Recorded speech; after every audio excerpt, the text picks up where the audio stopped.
अभी तक हम लोग स्टडी कर चुके हैं पोटेंशियल एनर्जी क्या होती है, ठीक है। किसी ऑब्जेक्ट के स्पेशल शेप के कारण, उसके कॉन्फ़िगरेशन के कारण या फिर उसकी पोजीशन के कारण उसमें जो एनर्जी होती है उसको हम लोग कहते हैं पोटेंशियल एनर्जी, ठीक है। अब पोटेंशियल एनर्जी के बहुत से एग्जांपल्स की बात हम लोग किए थे। जैसे जो नेल है, आयरन नेल, उसको हैमर से स्ट्राइक करते हैं तब जाके वो फिक्स होता है। अच्छा, वो फिक्स क्यों हो जाता है, किस कारण से, वहां क्या काम कर रहा है? नहीं, हम जानना चाह रहे हैं कि वो उस वाल में फिक्स क्यों हो गया। फोर्स लगा, ठीक है, ठीक, फ्रिक्शनल फोर्स का ना, फ्रिक्शन के कारण वो वहां पे फिक्स है। भाई वाल में जब गया तो वहां पे फ्रिक्शन काम कर रहा था, जो भी उसमें सीमेंट बालू वगैरह था, तो उसके कारण उसमें फ्रिक्शन लगा, जिसकी वजह से वो वहां पे फिक्स हो गया, ठीक है। एक जनरल क्वेश्चन इसी तरह आप लोगों से पूछ लिए कि क्या दिमाग जा रहा है वहां तक कि नहीं, ठीक। तो ये जो हैमर को हम लोगों ने उठाया, अब वहीं पे आ रहा है हम लोग का अगला टॉपिक है, उसके लिए फार्मूला फाइंड आउट करना पोटेंशियल एनर्जी का। तो जो हैमर को हमने उठाया, तो उसको उठाने में जो काम करना पड़ा हमको, वही वर्क एनर्जी के फॉर्म में स्टोर हो गया, ठीक है, एज ए पोटेंशियल एनर्जी। उठाएं, काइनेटिक एनर्जी मिली, हमारे मस्कुलर एनर्जी से उसमें काइनेटिक एनर्जी में कन्वर्ट हुआ और फिर स्पेशल पोजीशन पे आ गया, तो उसमें आ गई वही एनर्जी किस फॉर्म में स्टोर हो गई, पोटेंशियल एनर्जी में। अब पोटेंशियल एनर्जी में जब स्टोर हो गई और उसी से हमने जब आयरन नेल पर फोर्स लगाया तो वहां काम हुआ, वर्क हुआ। क्यों? क्योंकि जिस डायरेक्शन में हमने फोर्स लगाया, आयरन नेल भी उसी डायरेक्शन में डिस्प्लेस हुआ, मूव हुआ। और कोई बताइए? रबड़ बैंड, रबड़ बैंड इलास्टिक पोटेंशियल एनर्जी इसको कहते हैं। इलास्टिक पोटेंशियल एनर्जी कहने का मतलब, अब यहाँ एक चीज और जान लो, एक टर्म होता है इलास्टिसिटी, ठीक है, कभी एक्सप्लेन किए होंगे या आप लोगों ने सुन रखा होगा। इलास्टिसिटी का मतलब होता है ना बेटा कि हर एक ऑब्जेक्ट की एक मैक्सिमम लिमिट है, किस चीज की, अपने शेप को बचाए रखने की।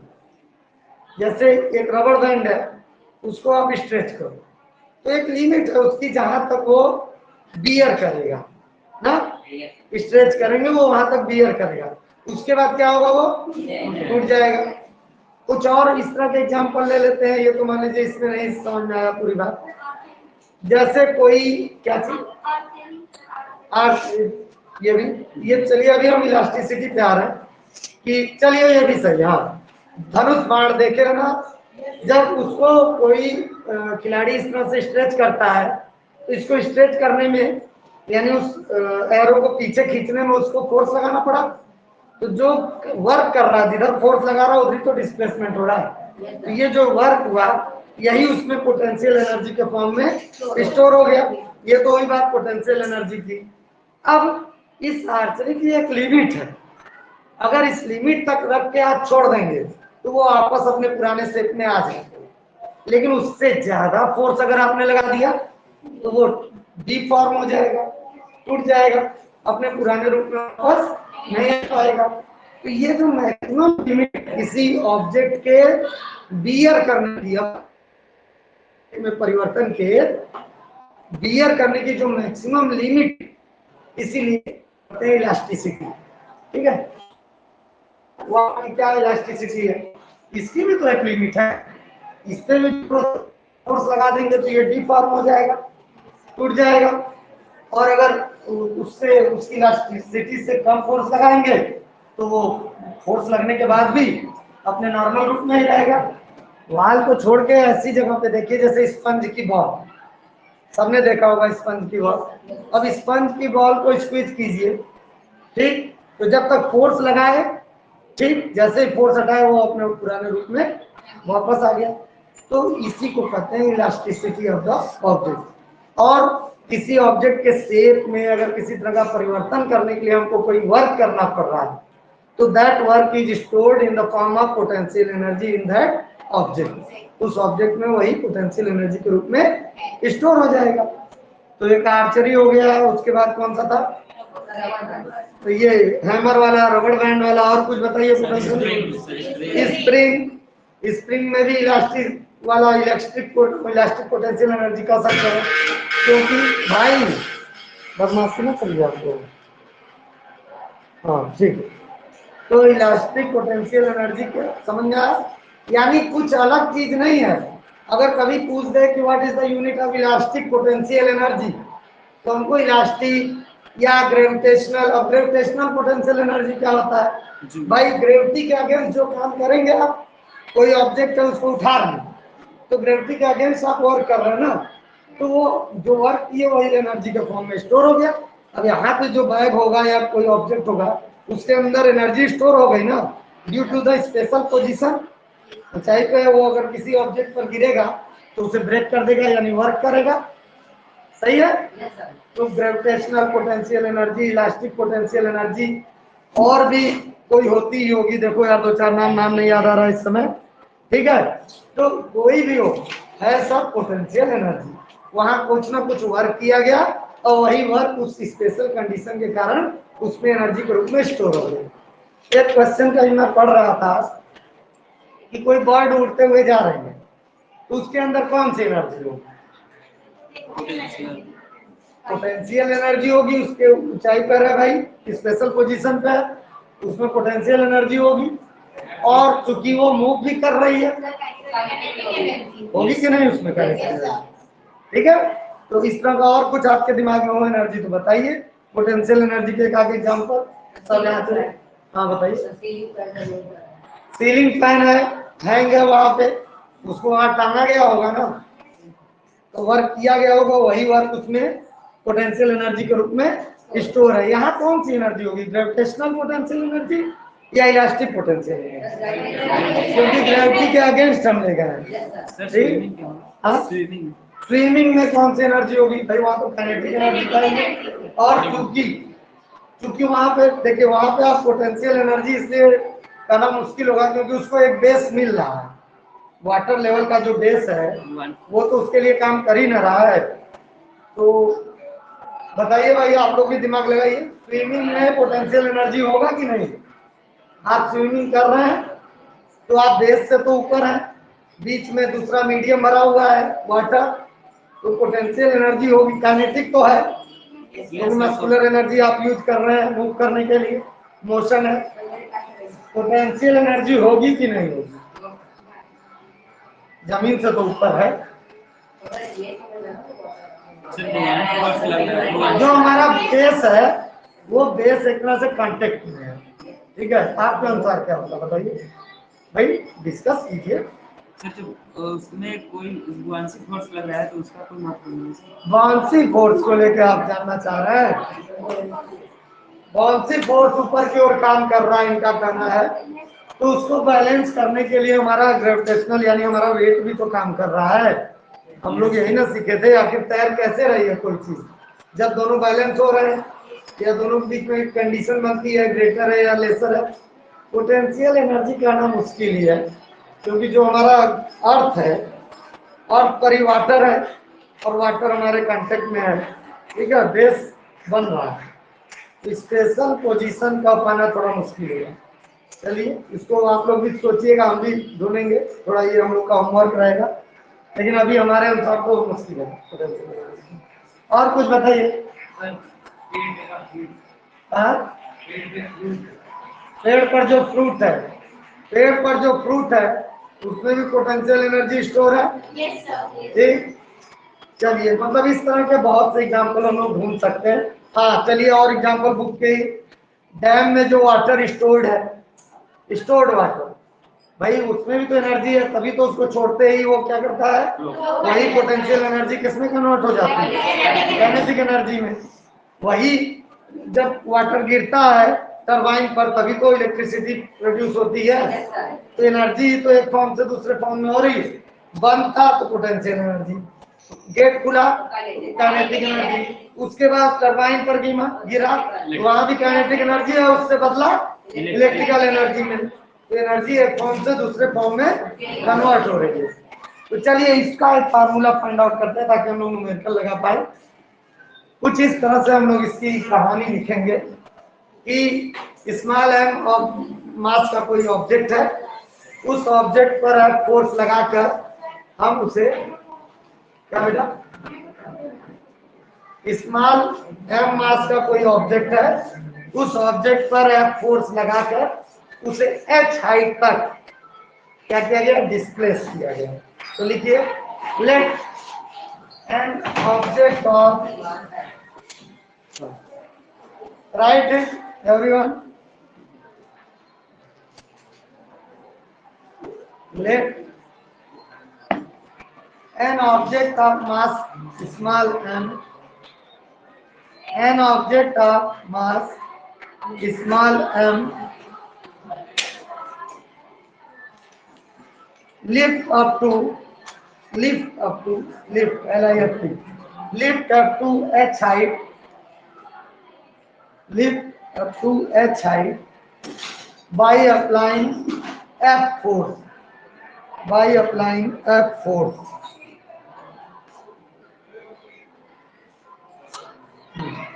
by applying F force. Then the work done, then the work done, the work done, then the work done W is equal to force into displacement होता है। तो यहाँ पर फोर्स को F से लिए हैं, डिस्प्लेसमेंट को H से शो किए हैं। Yes sir. फोर्स को F और डिस्प्लेसमेंट को H। अब यहाँ जो फोर्स, कितना फोर्स लग रहा होगा उसके वेट के ही तो बराबर लग रहा होगा ना। तो हम यहाँ लिख सकते हैं W फोर्स के लिए F is equal to M into G, weight के बराबर ही तो फोर्स अप्लाई करेंगे उसको उठाने के लिए। तो W is equal to F की जगह हमने रख दिया M G और H है, तो W is equal to M G H।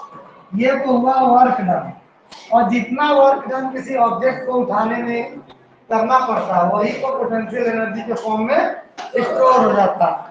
Then the potential energy, then the potential energy PE is equal to mgh।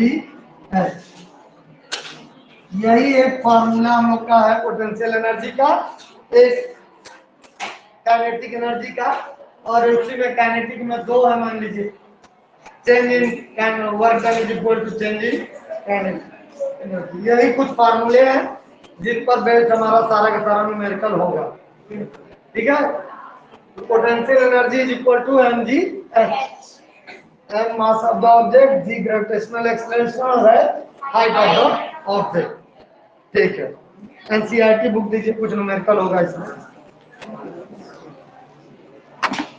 उठा लो। चलिए कुछ क्वेश्चन है।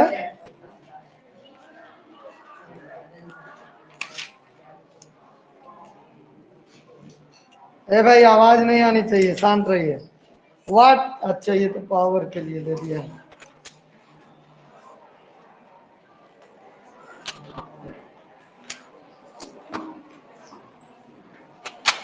देखिए पोटेंशियल एनर्जी, चलिए एक न्यूमेरिकल है उसमें से मत देखिएगा, आप लोग अपने से ट्राई करिएगा। सिंबॉलिक फॉर्म में लिखिए क्या क्या दिया है। Find the energy possessed bye an object, symbolic form में लिखिएगा क्या क्या दिया है। Find the energy possessed bye N object of mass 10 kg when it is at a height of 6 metre. Mass 10 kg है, हाइट 6 मीटर है above the ground, और g की वैल्यू 9.8 मीटर पर सेकंड स्क्वायर है। बताइए कौन सी एनर्जी होगी उसमें, ऊंचाई पे ले गए हैं 9.8 मीटर पर सेकंड। पोटेंशियल एनर्जी होगी स्पेशल पोजीशन के कारण। तो चलिए कैलकुलेट कीजिए क्या होगा। ठीक, बहुत अच्छा जी। पोटेंशियल एनर्जी, शांत हो जाओ बेटा। मास 10 kg है, जूल 9.8 है, और हाइट है 6। कितना आया? 538 जूल। जूल। कोई जूल बोला ही नहीं। जूल, इसकी और क्या एनर्जी यूनिट हो सकती है? एनर्जी की यूनिट तो जूल ही होगी ना। वर्क की एक और यूनिट हो सकती है, क्या क्या? एक तो जूल होती है, और work is equal to F into D होता है, न्यूटन मीटर। एक यूनिट ये भी होगी ना। अच्छा चलो, जब ये हम लोग सीख गए तो एक काम और कर लेते हैं। क्या क्या था जी? वर्क की एनर्जी जूल और अर्ग ना, और फोर्स वाला दोनों यहीं पे करा देते हैं तुरंत। बेटा आप लोगों को बताया गया था, सब लोग सुनो, एक रिलेशनशिप बताया गया था, सीजीएस और एमपीएस के बीच रिलेशनशिप निकालते हैं। जैसे एनर्जी एसआई यूनिट है वर्क की, या न्यूटन मीटर को भी एसआई यूनिट कर सकते हैं, ठीक है। उसकी सीजीएस यूनिट होती है आर्ग, एआरजी, ठीक है। इन दोनों के बीच रिलेशन क्या होगा? 1 जूल है, इसको क्या लिख सकते हैं? 1 जूल को 1 न्यूटन मीटर। रुक जाओ, शांत रहो। यहाँ एक लाइन लिखो, रिलेशन बिटवीन आर्ग एंड जूल। यहाँ पे लिख लो तो थोड़ा करो, याद आ गया, पढ़ लिया, ये आता है एग्जाम में। रिलेशन बिटवीन जूल एंड अर्ग। अर्ग की तो यही होती है, मुझे यहाँ पे ध्यान आ रही। ये एसआई यूनिट है, ये सीजीएस यूनिट है, ये याद रखिएगा, ठीक है। या लिखना हो ब्रैकेट में लिख लो, एसआई यूनिट और ये सीजीएस यूनिट, ठीक है। SI unit, CGS unit. तो वर्क डन की यूनिट हम लोग फोर्स इंटू डिस्प्लेसमेंट जानते हैं, ठीक है। और एक यूनिट हम जानते हैं जूल, मतलब ये न्यूटन मीटर, या और एक क्या कहते हैं? जूल। यानी दोनों सेम यूनिट है, सेम फिजिकल क्वांटिटी की। तो अगर 1 जूल हम लिख रहे हैं, 1 joule is equal to 1 newton metre लिख सकते हैं? गलत तो नहीं लिख दिए? 1, अब देखो इसको हमको सीजीएस में कन्वर्ट करना है, ये तो एमकेएस में है ही, सीजीएस में कन्वर्ट करना है। तो न्यूटन का सीजीएस में क्या होता है? 1 न्यूटन इज इक्वल टू, अभी ये भी निकाल के देखेंगे, 10 to power 5 dyne. 1 newton is equal to 10 to power 5 dyne into metre है 1 मीटर, इसमें 1 मीटर में कितने centimetre? 100 centimetre.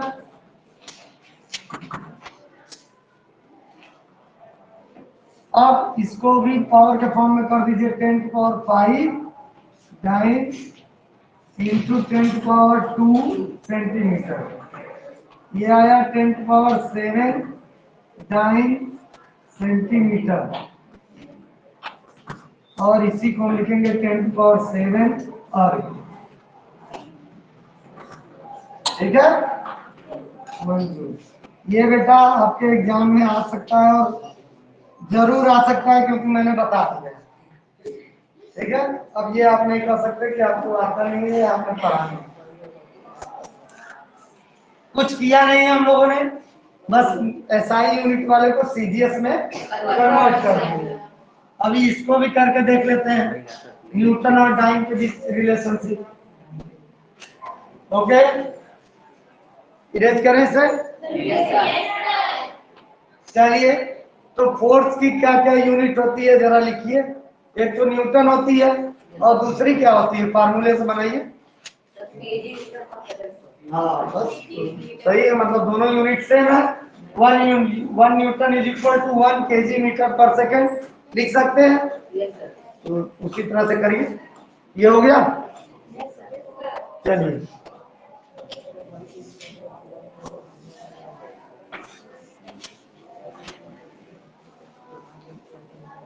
Relationship between Newton and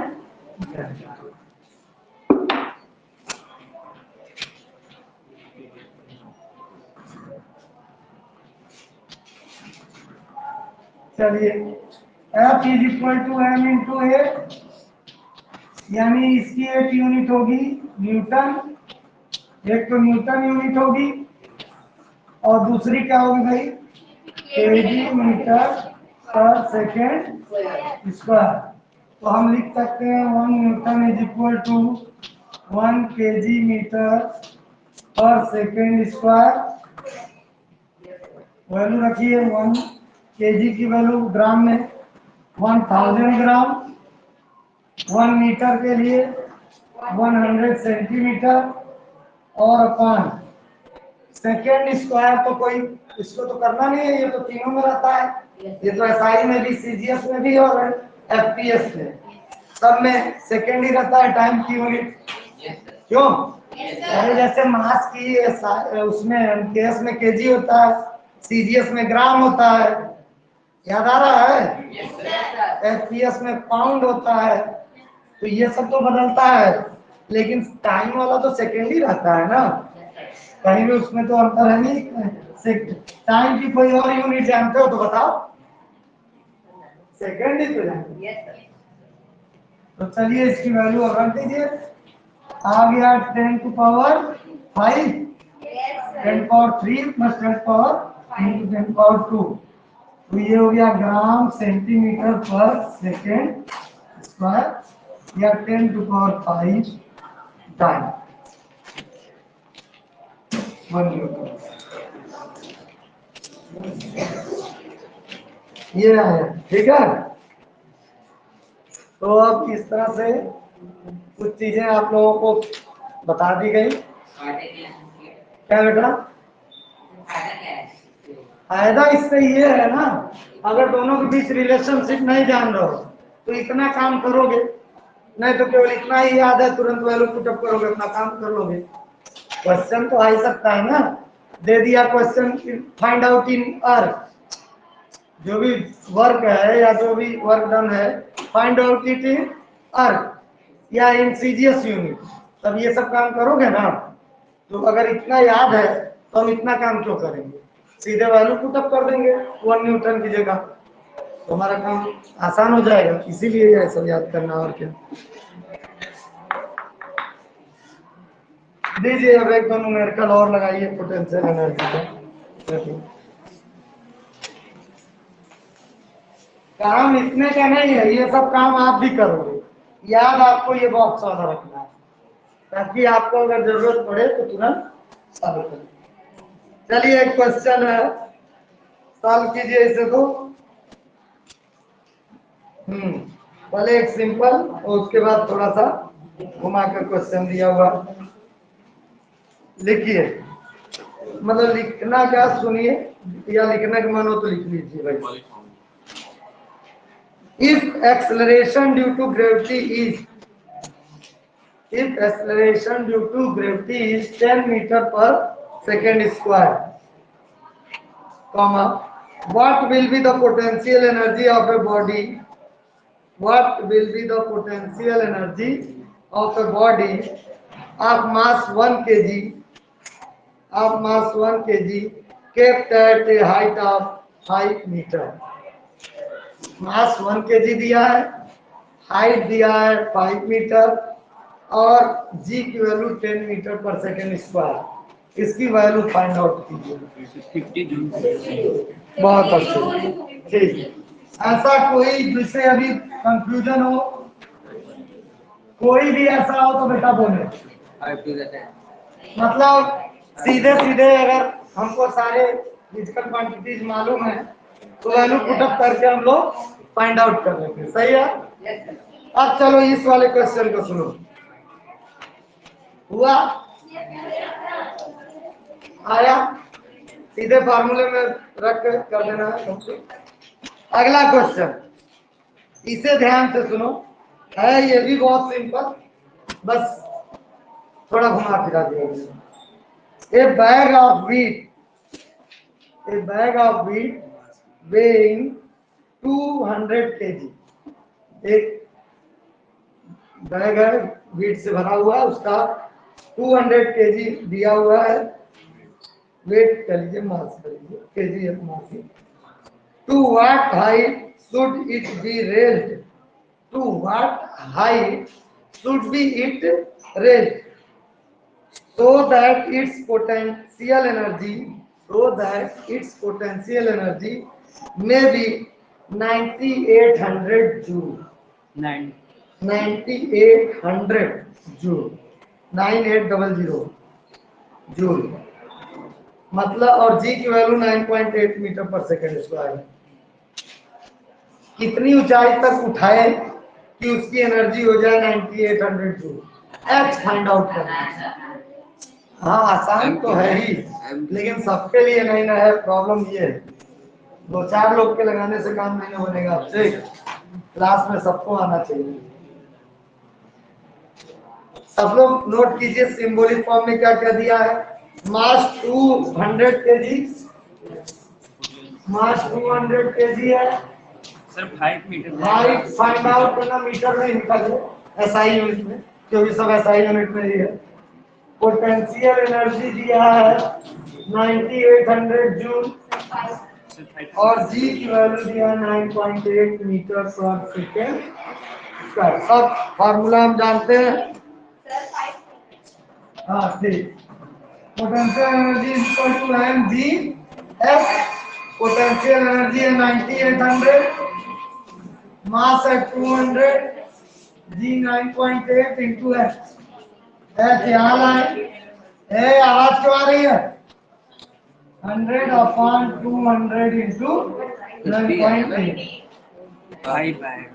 ये 10 बार में कटेगा, कितने बार में कटेगा? 10 टाइम्स में 10/2 यानी 5 मीटर। ये हाइट आया। घुमा फिरा के क्वेश्चन इसी तरह के कुछ दिए रहेंगे, कभी मास निकालना हो, कभी हाइट निकालना हो, कभी पोटेंशियल एनर्जी, घूम फिर कर इसी फार्मूले में हमको वैल्यू पुटअप करना है। तो लेकिन जरूरत यह है कि ये फार्मूला याद हो। पता तो है कि रख के निकाल लेना है और लास्ट में पता चला भैया फार्मूला क्या था, अगल बगल लगे कुछ नहीं, तो फार्मूला याद कर लेना। ये याद हो भी गया होगा, कोई ऐसी चीज नहीं है। तो ठीक है, इससे रिलेटेड न्यूमेरिकल्स आप लोग ढूंढ के लगाइए। अब कोशिश किया जाएगा जब रिवीजन किया जाए, क्योंकि अब पहले एग्जाम हो जाए उसके बाद आगे चलेंगे। Okay, thank you.